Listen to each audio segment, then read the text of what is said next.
11 horas e 12 minutos agora em Belém do Pará.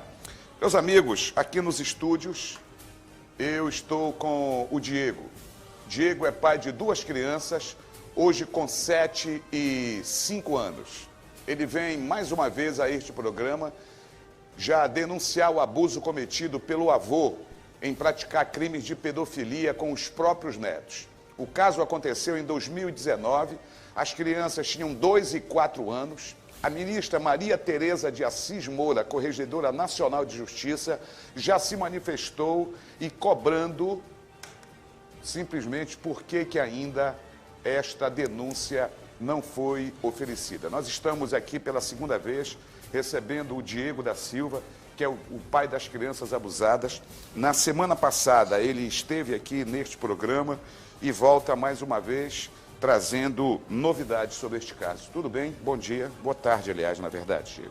Boa tarde, Nonato. Boa tarde. É um prazer de mais uma oportunidade de me encontrar aqui no Cara a Cara com a Verdade. E trazer aqui os parabéns para os órgãos federais que, graças ao meu Deus, estão tomando atitude. Depois que o senhor veio no programa semana passada, é que a coisa andou? Começou a andar bastante. Venho agradecer vocês. Estou aqui novamente para cobrar mais uma vez.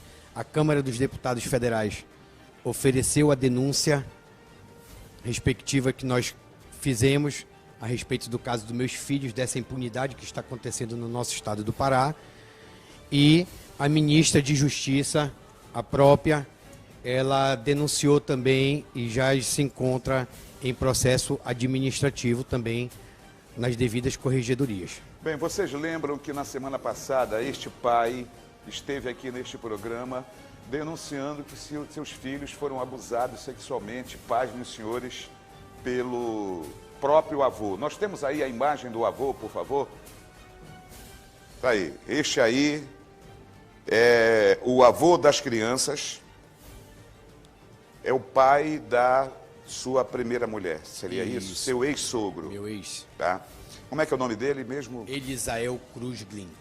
Elisael, este homem é um homem extremamente perigoso, senhoras e senhores. Este homem está solto. A área que ele atua como pastor, é Diego? Isso, é. Usa o nome Ou da igreja. seja, pastor do diabo, é? Esta é que é a nomenclatura. Este ser é o pastor do diabo. O nome dele? Elisael Cruz Glin. Elisael. O Elisael, esta figura, abusava de seus próprios netos. E um homem que se diz ser de Deus, um pastor, frequentador da igreja Assembleia de Deus. E pelo visto, eu acho que a Assembleia de Deus está sendo conivente com esta patifaria toda. Não é possível. Hoje as crianças estão com quantos anos, hein, Diego? Meu filho mais velho se encontra com 7 anos e a minha filha com 5 anos de idade. Ou seja, as crianças, senhoras e senhores, foram abusadas quando tinham 2 e 4 anos de idade. 2 e 4 anos de idade. Eu te pergunto, a Câmara dos Deputados, na verdade, ofereceu a denúncia à Comissão de Direitos Humanos, é isso? Ofereceu e está cobrando. Eles estão aguardando o resultado e o Ministério também já se formalizou também, está aguardando o resultado do Conselho Nacional de Justiça e o próprio Senado Federal também já ficou de nos entregar uma resposta. O Conselho Nacional de Justiça também ofereceu denúncia do caso? Ofereceu, já formalizou e também estão aguardando o andar da situação, né, do porquê que o Ministério Público nosso também ainda não se manifestou, acatou também nossa denúncia e nós estamos aguardando até hoje o real motivo de o porquê que o Ministério Público ainda não ofereceu a denúncia da mãe pelo abandono dos meus filhos.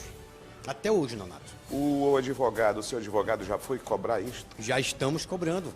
Tanto que o próprio Conselho Nacional de Justiça aceitou nosso pedido na íntegra, a nossa denúncia, porque os documentos que nós temos são provas concretas que o crime ele foi cometido, que o crime ele ainda se encontra impune dentro do nosso estado, que é o crime que foi cometido com meus filhos, e até hoje nós não temos uma resposta tanto da Justiça como do Ministério Público a respeito do caso, e o monstro ainda se encontra foragido. Esse canalha ali nunca foi ouvido pela justiça? Nunca foi ouvido até hoje. E a mãe nunca também foi ouvida em nenhum dos processos. Você insiste todas as vezes em dizer que a mãe das crianças tem culpa no cartório? Com certeza, porque eu entreguei meus filhos para ela. Meus filhos se encontravam presentes sobre a guarda dela. Uma mãe, que no qual lutou pela guarda dos filhos, e logo em seguida, quando ganhou uma vez por mês, que fazia questão de pegar as crianças, porque eu levava, e iria buscar pela parte da tarde, ela deixou acontecer os abusos, uma manhã para ficar com seus filhos, isso é inadmissível. A situação que eu estou vivendo hoje com as minhas crianças é a situação de luta, verdadeiramente, acompanhamento Qual o trauma que psicológicos. ficou nessas crianças, hein? Eles têm sustos, eles têm lembranças, até hoje, do que aconteceu. Eles acordam pela madrugada, assustados, eles vão para o meu quarto correndo, querendo me abraçar, pedindo socorro. Eles lembram. Eu queria entender por que, que a mãe dessas crianças ainda não foi denunciada pelo Ministério Público. Sério, eu queria poder entender. Não sei se a demanda é muito grande lá no Ministério Público, que não teve tempo ainda de fazer isso. Reforçando, o promotor de justiça, quando ele passou no concurso público, ele jurou perante a Bíblia defender o direito das crianças, daqueles que precisam. E jurou também na Constituição que ele iria defender. E até hoje eu ainda não vi uma atitude verdadeiramente à altura, uma resposta do que está acontecendo debaixo dos olhos deles. Porque quem deve proteger as crianças e o direito deles não sou só eu que sou o pai. Eu sou vítima também disso com meus filhos. Mas é verdadeiramente o Ministério Público que ele tem que cobrar. É obrigação dele. Não sei o que está acontecendo, mas creio eu que a justiça ela vai ser feita. Vai ser feita, Nonato. Porque as comissões estão sendo preparadas para vir para o estado do Pará. Apurar tudo o que está acontecendo. Olha, aqui tem uma pergunta. Até hoje o Ministério Público não processou criminalmente a mãe das crianças por omissão de socorro e abandono de incapaz. Com certeza. Afinal, as crianças estavam na guarda dela? Estava sob a guarda dela. Como eu falei para você. E agora? Agora estão comigo. Todos os magistrados negaram o direito dela de ver, porque ela não tem direito, que ela perdeu com essa atitude monstruosa Ela que tem aconteceu. ido atrás de você? Ela tem lhe procurado? Não, literalmente ela não pode. Às vezes que ela tentou, a minha equipe de advogado, uma equipe muito competente, eles têm intervido justamente nessa decisão. Agora eu quero me atentar aqui para esta foto que mostra a cara realmente deste cafajeste. Você nunca mais manteve contato com ele? Nem quero. O único contato que eu quero ter com ele é quando eu ver ele aqui, eu voltar com vocês para me contar e cantar o hino da vitória, porque Deus vai dar para mim com meus filhos dele atrás das grades. Eu queria poder entender como é que a polícia não fez absolutamente nada. Você está com os laudos, você está com as provas de que ele praticava esses crimes, esses abusos sexuais com os seus filhos. Mesmo diante de tudo isto, nada foi feito? Nada. A polícia não encontra. Eu não sei o real motivo do porquê Mas até como hoje. que a polícia não encontra? Não encontra. Você encontraria fácil se quisesse? Com certeza. Onde é que você acha que ele está? Ananindeua, casa de parente. Não tem um pingo de dúvida. E a polícia não vai porque não quer? Não encontra. Não encontra. Já Olha, bateram em vários endereços, várias vezes, mas não encontra. Você que está nos assistindo agora, neste exato momento, você também pode ajudar a polícia a localizar este bandido. Este é um monstro. Está aqui, a gente pode classificá-lo de o canalha dos canalhas. O que é que passa na cabeça de um ser como este para abusar sexualmente de duas crianças indefesas? E o pior de tudo, sangue do seu sangue. Esse cara é avô de duas crianças. À época dos abusos, um com 2 e a outra com 4 anos de idade. Diante de tudo que a gente tem aqui apresentado aos senhores, eu não consigo entender como é que o Ministério Público, como é que o juizado, como é que a polícia ainda não foi prender esse camarada. Eu acho que falta até mesmo boa vontade. Se ele anda em Ananindeua, consequentemente deve estar fazendo as suas pregações, as suas falsas pregações na Igreja Assembleia de Deus. Do Júlia Cefé. É do Júlia Cefé, é? Júlia Cefé. Quer dizer que se a polícia for lá, vai encontrar o canalha? Encontra, com certeza. Ele anda tranquilamente como se nada tivesse acontecido numa igreja que fica bem de frente com a escola Caíque, o colégio Caíque. Bem, o Elisael, ele está foragido desde 2019, quando foi descoberto pela família e pela polícia. Eu, sinceramente, não acredito que a polícia não saiba onde esse cara esteja. O mais incrível de tudo, Nonato, é que os processos acontecem, todos, são 3 processos que eu tenho. Todos eles acontecem no Tribunal de Justiça de Ananindeua. Os 3 processos foram acatadas as denúncias do CNJ e os devidos órgãos competentes, que é de onde eu estou cobrando, e estarei indo pessoalmente a Brasília, cobrar os 3 poderes, atitudes enérgicas aqui no nosso estado, porque são 3 varas. A primeira vara de família de Ananindeua se encontra parada, a segunda vara de família até hoje também, com todos os crimes que foram cometidos, tanto pela mãe, pelo advogado que dilubriaram a justiça, o próprio sistema, como já comprovei aqui, já foi comprovado nas nossas denúncias, e a 4ª vara criminal, que até hoje não se manifesta, não encerra o caso e não denuncia a mãe. Os seus advogados têm provocado essa situação? Estamos provocando. Estamos correndo atrás. Tanto como eu falei para você, eu torno a reforçar. Estarei pessoalmente em Brasília, cobrando nos ministérios e cobrando no Ministério de Justiça, pessoalmente, o porquê desse caso de ainda se encontrar impune aqui. Porque não é só com meus filhos. Só que muitos pais não têm coragem pelas ameaças. Nós já tivemos vários tipos de ameaça, mas eu estou de pé, em primeiro lugar, graças ao meu Deus, e segundo, por amor aos meus filhos. Esse canalha ameaçava você através da sua ameaça pelos parentes, tudo, existe ameaça, já existe processo também, respectivos nesse assunto. E nós estamos de pé, eu não vou sossegar, Nonato. Vem cá, que história é essa que teriam invadido a sua casa, teriam amarrado a sua esposa? Se deu este fato, como, quando e onde? Existe, já faz 2 meses que nós tivemos a nossa casa invadida por 15 meliantes.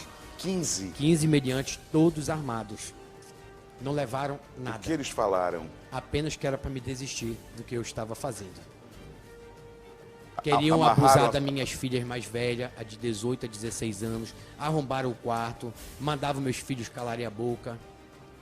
Já existe um inquérito, o inquérito creio eu que já foi também tombado. Você foi à polícia? Já, existe inquérito policial e tudo. Fez um boletim de ocorrência? Tudo, foi tudo feito, Você tudo desconfia quem esteja por trás dessa ação? Eu não tenho um pingo de dúvida que veio verdadeiramente da família. Não tenho. Da família da sua ex-mulher? Com certeza, porque não entraram para roubar, não entraram para fazer nada, só destruíram tudo e fizeram um holocausto. Quebraram a sua casa toda? Tenho vídeo da casa eles toda. Eles falavam quebrada. Entre eles? Falavam, mas só que estavam todos encapuzados. E você não consegue reconhecer pela voz? Apenas uma voz que eu desconfio, estou aguardando o meu retorno para que eu possa comprovar. Seria de algum parente da sua mulher?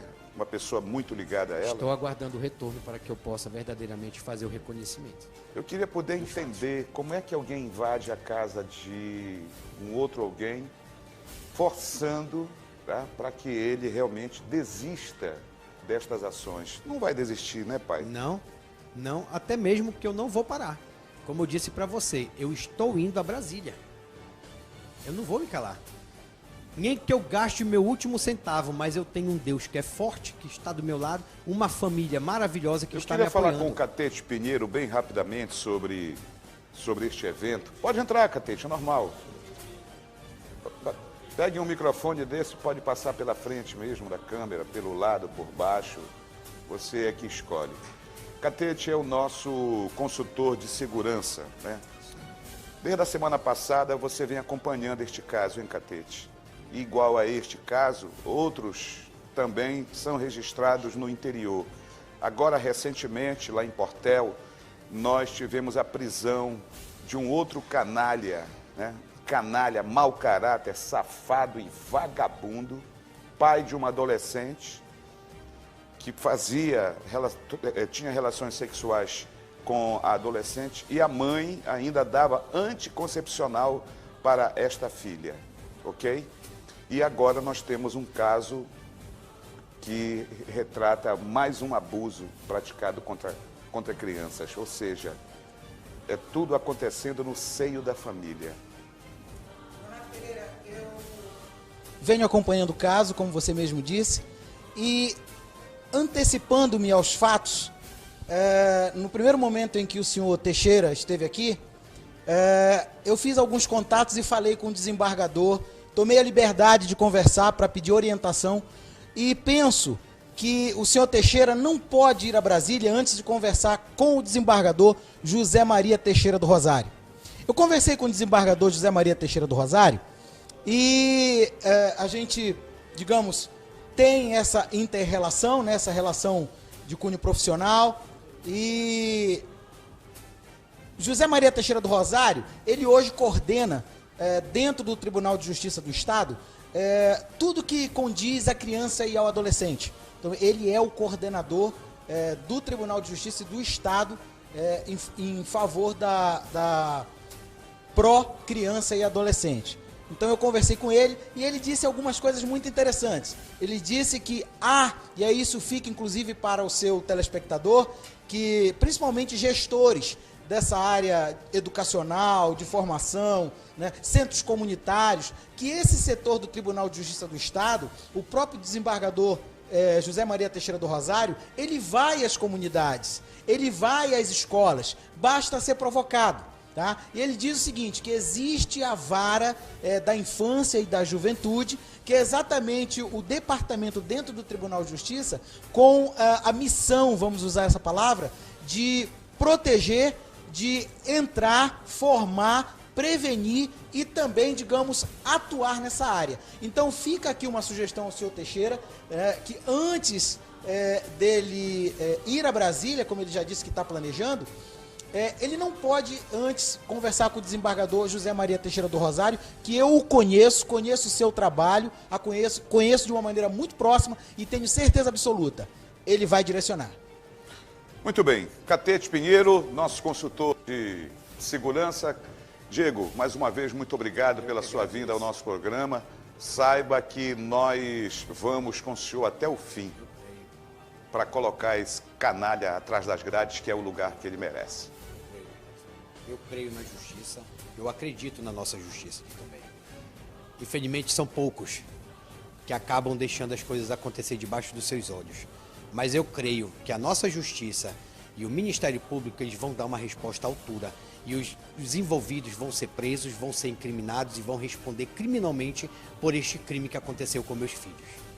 Bem, eu quero agradecer mais uma vez a audiência que vocês dedicam a este programa. Anunciando que vem os mestres da bola e a gente se encontra amanhã, terça-feira, às 11 horas da manhã. Um abraço, boa sorte e um bom almoço a todos. Até lá, pessoal.